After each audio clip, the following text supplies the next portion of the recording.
Olivia De Havilland's worst enemy and fiercest rival was her sister, Joan Fontaine. And in her will, De Havilland left Fontaine a disturbing gift. Olivia De Havilland might have risen to glamour and glory, but her childhood was incredibly tragic. Born on July 1st, 1916, De Havilland's father abandoned the family when Olivia was still a little girl, taking up with his housekeeper instead. In this way, the future star got a taste of heartbreak from a young age. But there was much more to come. Olivia's mother, Lillian, was incredibly strict with both Olivia and her sister Joan. Though men loved the beautiful girls, Lillian made them ask for permission just to leave the house, and demanded that she vet any paramours. Not exactly a stable environment, and as we'll see, it would nearly destroy the sisters' relationship by the end of their lives. De Havilland always knew she wanted to be a star, but she had to go to insane lengths to make it. Her stepfather thought acting was disgraceful, and when Olivia got the lead part in a school production, he nastily declared that if she took the role, he'd kick her out of the house. Well, at age 17, the hard-nosed Olivia left home to pursue her destiny. It wouldn't be her last act of defiance. One of Olivia De Havilland's first starring roles was also her most scandalous. When De Havilland played the feisty Arabella in the 1935 swashbuckling adventure Captain Blood, her co-star was the young Errol Flynn, a dashing bit-part actor who would soon become a major star, and an utterly tormented flame for Olivia. Olivia De Havilland fell hard for Hollywood's original bad boy Errol Flynn the moment his roguish charm turned her way, but their passionate connection was doomed from the start. Though they lit up the screen as a golden duo, behind the scenes she kept her love hidden, tormented by the fact that Flynn was not only a notorious womanizer, but also very much married. Little did she know Flynn was secretly falling for her too, and their smouldering tension came to a head in 1937 at a lavish coronation ball, where a slow dance turned into a confession of love. But De Havilland, ever composed, offered him a brutal ultimatum: divorce your wife or we're done. Flynn, in a classic heartbreaker fashion, went back to his estranged wife instead, leaving Olivia crushed. Still, heartbreak turned out to be the prelude to greatness, because just around the corner was the role that would define her career. In 1938, David O. Selznick was casting for his upcoming epic, Gone with the Wind, and he wanted no one but Olivia De Havilland to play the part of Melanie Hamilton. And unlike the scores of girls who wanted to be Scarlett O'Hara, De Havilland knew in her bones she should be Melanie too. The set of Gone with the Wind was legendarily grueling. The cast sometimes worked 16-hour days, and star Vivien Leigh even overdosed on sleeping pills. Moreover, everyone but De Havilland seemed to think the film was going to be a total flop, and all their nightmarish work schedules would be for nothing. And then it got worse. Gone with the Wind tore through an incredible 3 directors before filming, with the first director, George Cukor, getting sacked suddenly and unceremoniously. De Havilland and Lee were so upset about the decision, they went up to studio head David O. Selznick's office in full period costume to beg him to reconsider. He refused, so the women had to go behind his back. Unbeknownst to Selznick, De Havilland and Lee both continued to meet with Cooker on their weekends off so he could coach them through some of the hardest scenes of the film. Good girls don't make history. De Havilland's hard work paid off, and then some. Though many today remember Lee's turn as Scarlet, back then all many could do was look at Olivia. Critics called her the standout of the film, and the part snagged her a Best Supporting Actress nomination at the Oscars. De Havilland's star was on the rise. De Havilland's most controversial relationship was with her younger sister, Joan Fontaine, who also became a famous actress. Ever since they were children, their mother nursed the girls to Feud. Lillian apparently used to look at the capable Olivia and the sickly Joan and say, "Livy can, Joan can't." So, when Joan rose to stardom, the claws really came out. Even as the young starlet, Olivia treated Joan cruelly. When Joan wanted to sign on to Warner Bros., Mama Lillian told the girl she couldn't use Olivia's studio, and even forbid her from using her real last name, De Havilland, because that was apparently Olivia's sole property too. Olivia never made a peep, and the sibling rivalry went from simmering to scolding. In 1942, both Olivia and Joan were up for Best Actress at the Academy Awards. When her baby sister Joan won, Olivia must have been bitterly disappointed. Still, she kept it inside and only graciously said, "We've got it." It was all for nothing. Joan rebuffed Olivia's attempt to congratulate her, leaving De Havilland stung and bitter. Could this get worse? Oh yes. In 1946, De Havilland got even more fuel for her bitterness when Joan talked to a magazine and made several disparaging comments about her sister for all the world to see. To make matters worse, Olivia assumed Joan would come to her senses and send her an apology for her thoughtless words. That apology never came. Joan Fontaine's bitterness towards Olivia wasn't exactly irrational. When they were young girls, Olivia was the spoiled favourite child, and she used and abused that privilege. Before Olivia gave any hand-me-downs to Joan, she would rip up the garments and force Joan to sew back together anything she wanted to wear. Yikes. According to Joan, De Havilland never would have gotten her famous part in Gone with the Wind if it weren't for her. Joan claimed that George Cukor actually wanted her for the part of Melanie. But when she came into the audition wearing chic clothes, Cukor tisked her and told her she was much too stylish. Then Fontaine made a fatal error. In response to Cukor's compliment that she was too stylish, Fontaine threw some shade at Olivia De Havilland, saying, "Well, what about my sister?" Fontaine later called this her tremendous mistake.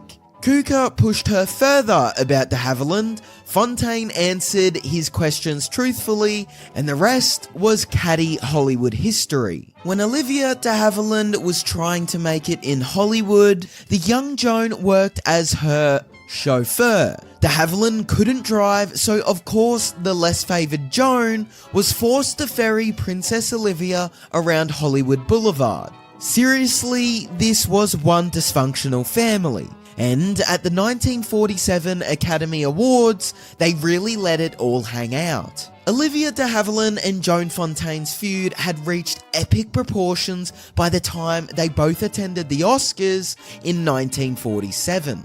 This also just so happened to be the year De Havilland won her first Oscar for To Each His Own. So she was in a triumphant mood when Joan approached her backstage to bury the hatchet. De De Havilland's reply only added fuel to the fire. When Fontaine held out her hand to congratulate her sister on her win, De Havilland pulled the ultimate I don't know her move and turned away, acting as if Joan wasn't even there. The cut went so deep, the sisters didn't utter another single word to each other for 5 long years. But as we'll see later, their enmity only grew more tragic as time wore on. In 1946, De Havilland was finally ready to settle down, and she married cultured, literacy man about town Marcus Goodrich. Yes, she had a type that August. Yet, while Goodrich was her first husband, De Havilland was his 5th wife. The pair had one child, Benjamin, in 1949, but the good times quickly stopped rolling. As it turned out, Goodrich had your typical artist's temperament. That is, he was unstable, angry, and tended to take it out on De Havilland. Less than 5 years after the birth of their child, they had already split up. De Havilland didn't know it at the time, but she had a much more glamorous man in her future. In 1955, De Havilland found love again, this time with the debonair Paris Match editor Pierre Galante. After a romance worthy of a Cannes Film Festival movie, the pair settled down in Paris and raised a daughter, Giselle, together. Their relationship was so French, in fact, that even after they split up, Galante just moved across the street. De Havilland knew her worth, and she made sure everyone knew it too. As she grew into a bona fide star, she started getting sick of all the flimsy parts Warner Bros. Was throwing at her, and took the almost unprecedented action of turning down her assigned parts. That was a huge faux pas, and her old enemy Jack Warner got a brutal revenge. First, Warner Bros. Slapped De Havilland with several suspensions for each of the parts she turned down, signaling that if she didn't want to work in the films they chose for her, she wouldn't work at all. But in 1943, when De Havilland's contract was over and she thought she was finally free, Jack Warner twisted the knife in. Instead of letting De Havilland go nice and easy, Warner informed her he had tacked on 6 months to her contract to account for all her naughty suspensions, a tactic that other studios often used. Well, instead of lying down and taking it from Jack Warner and all the other industry players, De Havilland took them to court. What happened next was Hollywood history.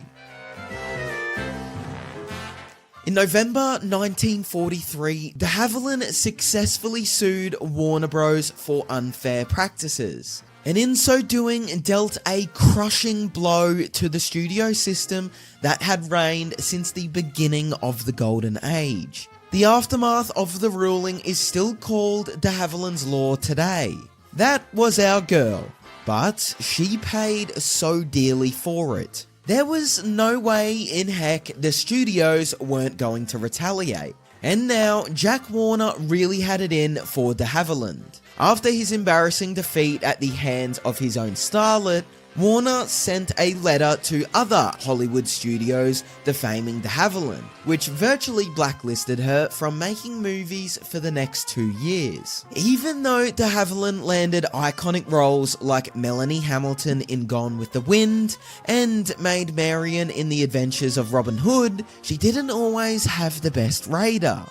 Just after having her first child, she turned down the legendary role of Blanche Dubois in A Streetcar Named Desire because she couldn't relate to Dubois' selfish ways. Before Christian Bale made method acting look scary, Olivia De Havilland made it look cool. To play her Oscar-winning part of a cosmetics tycoon in To Each His Own, De Havilland incrementally lowered her voice as her character aged, and wore a different perfume for each period of her character's life. No wonder she bagged a statuette. De Havilland's sharp wit and her ambition were obvious even on her first feature film, the 1935 adaptation of A Midsummer Night's Dream. While on set, the teenaged Olivia impressed the camera crew with her questions on lighting and focus, and later used what she'd learned to make sure she was always the best lit actor in the production. De Havilland was always the sharpest tool in the shed. When she was a child, she learned to read before she reached the age of 6, and her mother often forced her to recite Shakespeare passages with perfect elocution. These hard lessons served her well. At the height of her fame, her distinctive, clear voice was one of her signatures. You'd think that as they grew into dowager stars, Olivia De Havilland and Joan Fontaine's feud would cool. But it only got icy hot, especially as their mother was on her deathbed. The siblings disagreed on how to treat Lillian's cancer, but when Lillian actually passed in 1975, De Havilland committed an unforgivable act.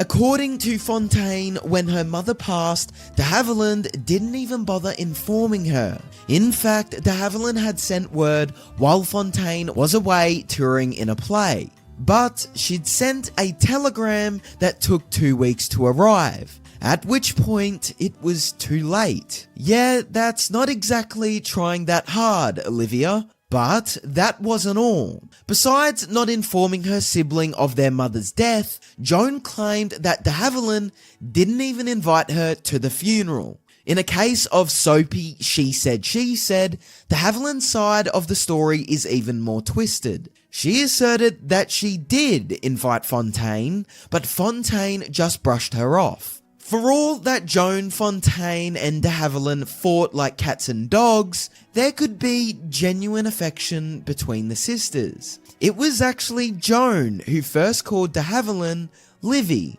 a nickname that stuck for the rest of her life. In the end, De Havilland and Joan Fontaine's Hollywood feud ended in tragedy. On December 15, 2013, Fontaine passed peacefully in her sleep at the age of 96. After once quipping, "I married first, won the Oscar before Olivia did, and if I die first, she'd undoubtedly be livid because I beat her to it." Yet De Havilland's reaction was much different. Instead of using Fontaine's passing as a way to get the last word in, De Havilland issued a rare and heartfelt sentiment about her sister, saying she was shocked and saddened to hear that her family member and fellow star was no longer with us. Of course, De Havilland must have known that she'd follow her sister soon enough. As De Havilland grew older, she didn't lose her flair for the dramatic. When Catherine Zeta-Jones portrayed the veteran actress in Ryan Murphy's Feud, De Havilland, now over a century old, did not take kindly to the portrayal. The 101-year-old woman promptly sued the network for using her likeness. I get it, Livy. You gotta stay in that news cycle. On July 26, 2020, De Havilland passed peacefully in her home in her beloved Paris, France, of natural causes. The screen legend was an incredible 104 years old, and many consider her passing the end of an era. She was the last true Hollywood star from the studio system, and she had one last claim to fame. Before her passing, De Havilland was the last surviving member of Gone with the Wind, even though ironically her character Melanie is one of the only main characters in the enormous cast to perish. The feat wasn't lost on the actress. In 1999, De Havilland said, "It's ironic, isn't it? Melanie dies and I didn't die. I haven't and I don't intend to." Hey, 104 freaking years old is about as close as that gets.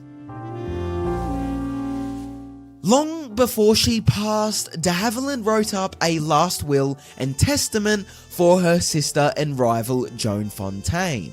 And she left a disturbing gift. Let's just say their feud goes way back. At the tender age of 9, De Havilland scrawled out a will to Joan that read, I bequeath all my beauty to my younger sister Joan, since she has none. Ouch, Olivia. If you enjoyed this Factinate video, give it a thumbs up and subscribe for more incredible stories. Want to say in who we cover next? Join our membership program through the link in the description for exclusive perks. Your support means everything to us. Thanks for watching, and we'll see you in the next one.